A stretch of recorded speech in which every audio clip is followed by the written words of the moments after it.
Okay, so we've checked out the house, and we've actually already closed on this deal just a couple of weeks ago. So what do we do? Like, I don't even know the next steps that we need to be taking. Yeah, so flipping homes, you got to follow the right processes, because the last thing you want to do is go start tearing a house apart and get red tagged. Okay. And then you're sitting there, you can't work on it. What's red tag? Red tag is when the city comes by and they go, you don't have a permit, you need to stop work on this house. And they put something, Sounds bad. a big red notice on there, and it's like the flipping shame, and everyone in the neighborhood can see your big giant red tag up front. Okay. And so you don't want that. So we don't want that. No, we don't want that. And so we have to go through the right prep, and that part of that prep is also getting it ready for the contractors and for the permits. So we have a clean job site, but we also have a clear scope of work for the contractor. Yeah. And so we're gonna walk around, we're gonna talk about all the things that we gotta do on this house to get going. So the first thing is David, actually you can see we put up a new brand new roof on. It looks good. Yeah, we have not got our permits all the way through yet, but we can get the roof permit on because the roof had leaky. You gotta secure your job site. Yeah. We had leaks going on, we know rain season's coming on, and so we pulled a permit just to get the roof on because it protects the house. Okay. How long did that take? Oh, that only took us like 3 days. Yeah. So that's an over-the-counter roof permit, got it done. So currently we got the roof on, and now we have to get the planning phase done. So before you start work on these properties, there's a couple of inspections we got to do. It's an old 100-year-old home. Yeah. A lot of times there's stuff on the walls that are toxic. We got lead, we got asbestos. Yeah, okay. And so before we rip into these old houses, we do something called an asbestos survey, where a company comes out and they pull a bunch of samples from the house, they test it, and if it comes back hot, then you have to remove it, which takes time. Let me guess. This one was hot. It was hot. The block was hot. It's hot. We had a lot of samples on this one. They haven't popped up. It wasn't terrible, but warm. It was warm. It was warm. Okay. But it needs abatement. It needs abatement. Yeah. Now in Washington State, and I think around the nation too, you have to then file a permit with Clean Air because you have to do a 10-day notice. So the thing that's a bummer is we have to wait for 10 days. Huh. And then during that time, then the asbestos company comes out, they then abate it, remove it, then we can start doing the demo and everything else. Okay. You do not want to start demo before that's done. Right. Also during this time, we got to figure out our floor plan. Okay. Because kind of awkward inside. Yeah. I mean, it's not that bad, but obviously there's some room for improvement. No, but if we don't make those changes, we're going to be selling this house for like 1.1 million. Yeah, that's not If we don't get the kitchen wide open, we don't create that primary suite, we don't make it a third bath instead of 2 bath. And so that's what the comps are telling us to do. Yeah. And so we've had an architect come out and they pulled something called an as-built. Yeah. This is where they map out the house with its current spaces, they put all the measurements on, and it's what you're working with. Yeah. I have sketched out our new desired plan, and I like to just print it out, put it on paper, start sketching on it. So you're just sitting there. You're like looking at the blueprints of the existing house, the as-built, and then you're just like marking it up?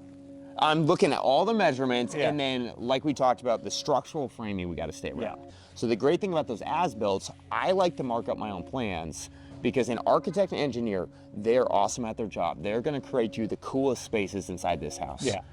But their spaces can also be very expensive. Well, yeah, because like they're creatives, right? Like their whole job and what they want to do is create a really cool house, but it might not be a cost-effective house. No, so I don't let contractors, architects, or engineers dictate. or my, except for this one, you're gonna listen to what we're doing. Exactly. No, but you know, we do get feedback from our partners. We're like, hey, what do you think about this? Because we, but we actually I have got away from that because we had one partner that had forever. She got really involved in the floor plans, my team, and then she started making it perfect, but then she's like, why is these permits taking so long? I'm like, because you changed the plan. Well, yeah. And it's... And as we talked about previously, the whole strategy here is to reduce permit time, right? We need to make the best house we can make in the shortest amount of time. Yes, and so I've gone through and sketched out our new plan of where I want my primary suite, where the bedrooms, the bathrooms, everything's going. I've designed that all around the frame walls. Yeah. So in this home, we are only structurally opening up one wall in the entire house. Huh. And we're not even doing it full tilt. That's the kitchen wall, right? The kitchen wall. Okay, yeah. So we're gonna be opening up our whole kitchen because we have to get that great room concept. If we don't do that, the pricing's gonna fall. But we did it in a very strategic way. And these are things that are really important for flippers that you have to do. This is one of the biggest steps that people skip. Every city is different, every regulation is different, and every requirement's different. When you're flipping us in a specific city, you need to go talk to your city. If you go to Seattle's public website, they will print you out all the requirements to get an over-the-counter permit. Okay. And so by reading that, what that told me is in our kitchen, we want to get that open. There's an 18-foot span through there. In the city of Seattle, if I go above 16 feet, it goes into plan review. That's a 6-month review, and it automatically triggers that we have to retrofit and upgrade this whole house, which is another $10,000 in cost. And so as I do the plans, I saw the as, and that's why we get the as-built. So we can look at the spacing. I've read the city code. I know what I'm trying to accomplish. And then I started designing it around that. So we're still opening the kitchen wall, but we're leaving a little half wall or a post that keeps us inside there, which gets us the over-the-counter permit. I love that. Okay. So you just know that because you've spent so many years doing this and read this code. You know these little tricks to make sure that nothing is going to trigger us to have to spend an extra 6 months just sitting around waiting. In theory, yes. Okay. But when flipping, the unexpected does happen. Yes. It's just I'm the way not it holding you goes. to it, but I like the strategy. Yeah, I'm not going to overpromise that one. Okay. And then, so we've gone through, and again, just go to the cities. You can talk to them. They're really easy to talk to. Yeah. Hey, if I want to do a renovation, I want to open up my kitchen wall, is it a quick permit? Well, if you go past 16 feet, no. If you do minor changes, then yes. It's people's whole job just to consult with you, basically, on this kind of thing. Yeah, and also talk to your architects. Give them clear direction. We want to accomplish this, but we don't want to move any structural walls. The engineers and architects really know the code. Yeah. And they will design it around there. So I have taken the as-built, I've sketched out where all the spaces are going. We've given it back to the architect. He drafted that back up. And now he had his engineer come out. We've now submitted them down for permits. So as the house is getting abated, the permits are already filed in because we don't want to wait till afterwards. And so we're running congruent with our permits and our abatement. Okay. So, and then we have this mess. Yeah, I was going to ask you about this beautiful structure that we have here. What's the plan? So, most people think this is a teardown. I feel like I could demo this just by pulling a little harder. You can, because I did pull on it, and it comes right off. Woo. Okay, there you go. That one got me. You all right? No, yeah, I'm good. I'm good. No, all safety hazards. So this here, right? Most people look at this and they think it's a teardown, which it probably is. Yeah. For most people. But this is a big value. Yeah. So I'm looking at this, and this, in the city of Seattle, when we're pulling our comps, there's a big difference in swing. Like if I'm looking at comps, all the comps don't have garages, I'm knocking this down. Right. To knock this down is going to cost us $5,000. But in this specific location, this could be the difference of $100,000 for us on pricing. Really? Garages are big deals in the city of Seattle. And so we have to keep this thing, or we have to sell for less. And so, but there's two issues with that. Because it's in such bad shape, most people want to tear it down. If we tear it down, we have to then submit for a new garage. Yeah. Again, we're not doing that. No. That's plan review. Because you're building a new structure on the lot, which they want to review that. Okay. So what we are going to be doing is we're pulling a repair permit. Yes. And even though everything is bad in here, oh my God, we're going to systematically construct this. And so we are going to de-scab the house, pull out all the rot, and we are going to frame this down through section by section. By pulling the repair permit, we can get it over the counter. Yeah. We're going to replace it like for like with 2x4s. Yeah.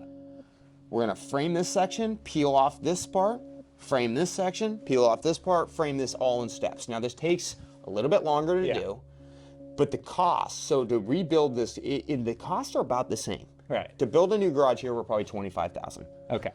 The repair on this is about $21,000. Oh, okay. So it's similar. Yeah. Very, very similar because they're still going to replace everything. But so basically what you're saying though is right that because we don't want to rebuild it, you're never going to fully tear it down. You're going to build one section and then tear down the old part. Build one section, tear down the old part. So it's always basically standing in some way in the form it is today.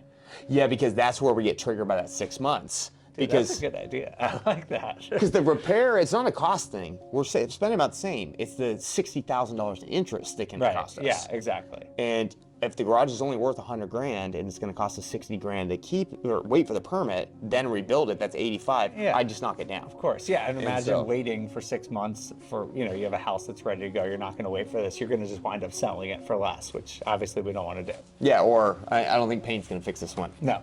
So it's but this is all, you know, this is why, you know, I remember when I first called you about this house too, Yeah. I was like, garage, I don't think it's savable. We're probably Yeah. gonna knock it down. I'm not, so a lot of, when I was calling for this house at 145, that was kind of assuming we weren't gonna have a garage. Right. So we might have some juice in this deal. Oh, nice. I like And this. so Okay. I did think we were gonna have a parking pad.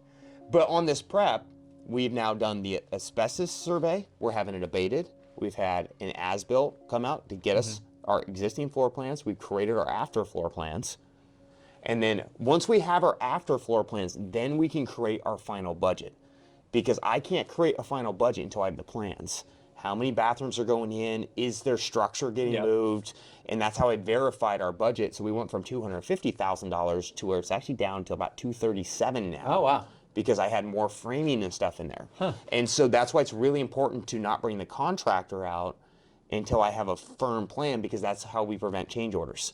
Right. And so sometimes slowing down your project for a couple weeks just to get all these pieces will save you $20,000 in change orders. But you're able to do that because you, having done so many flips, know the budget so well. Like for someone like me, if I was doing this project, I'd need a contractor come out here and help me estimate these expenses, right? Yes. Yeah. So Yeah. that's just a benefit you have because you know this so well and you have a team of proven contractors that you trust and work with. And I've made a lot of mistakes over 18 years. Yes. Well, most of my knowledge is from me messing up. That's that's the only way you learn, any industry. It is the best way to learn. Yeah, Just for sure. we're trying to help you guys not make those mistakes. But it's the contractor is very helpful, but you still want to bring your comps with them when you meet the contractor. Yeah. Because you want to show them what do we need to do, what does the bathrooms need to look like, and what they need to accomplish. And they're going to give you rough pricing. For newer flippers, I think the best thing you can do to start figuring out your pricing in your market is, you know, on this project, if I'm a brand new flipper, I'm going to call 3 contractors. I'm going to get 3 quotes on this. I'm going to divide those quotes by 3, and it's going to start giving my average price per square foot. And if I can do that on 3 different houses, it's going to give me consistent data. Yeah. And then that tells me, as I'm looking at houses, I don't need to do this just to write the offer. It gives me that data that I need. Yeah. And that's essentially what we've done over 20 years. We've just looked at our pricing and go, okay, this is costing us this now, price per square foot per install. And that's how you've just become a human flipping calculator. You could just rattle off how much anything costs in any market in this entire city. It is, I do, I feel like sometimes like It's like the Beautiful Mind thing, or like Goodwill Hunting. You're up there just doing it all. yeah, it's just all ugly houses. Yeah. It's just order houses. All right, so all in, this project, we're doing the prep. How long is this going to take us from the time that you closed on the deal, we struck our partnership, to when the actual demo and renovation work inside starts? So asbestos, we had a total of 10 days. Yep. We had to get a survey that ate up 5 days. Then we had to wait the 10-day period. Then it takes them about 4 days to abate the house. Okay. So during that time, that's 3 why we're weeks, running 4 our weeks. permits Yeah. through. So we should, from close to start, we should be able to start about 4 weeks to 5 weeks after that's not so we bad. close. Yeah. And there's some tricks you can do to streamline your permits. Yeah. So we've submitted in for permits on the city, but we want to start work. So I can pull a demo permit separate. Okay. I pulled the roof permit separate. So that allows us to keep working. You don't have to wait. You know, we pay a little bit more in permit costs. Yeah. But at $10,000 a day. Yeah. Or at $10,000 a month, it's a Worth it. fraction. Yeah, And definitely so worth it. there's little tricks you can do to pull those permits. And so, you know, if you're waiting on a review, what can you start working on? We can get a repair permit pulled on this right away over the counter. Yeah. And so they're going to start working on the garage, and they're going to start demoing the house, because we still don't have the building permit, but we'll have permission to do those items. Awesome. Great. Well, I feel like we're pretty well prepped and ready to get going on this deal. Yeah. Now we gotta bring it to the finish line. Awesome. Well, we will come back to you shortly when we're actually in the walls rebuilding the house. We'll share with your progress in a couple of weeks.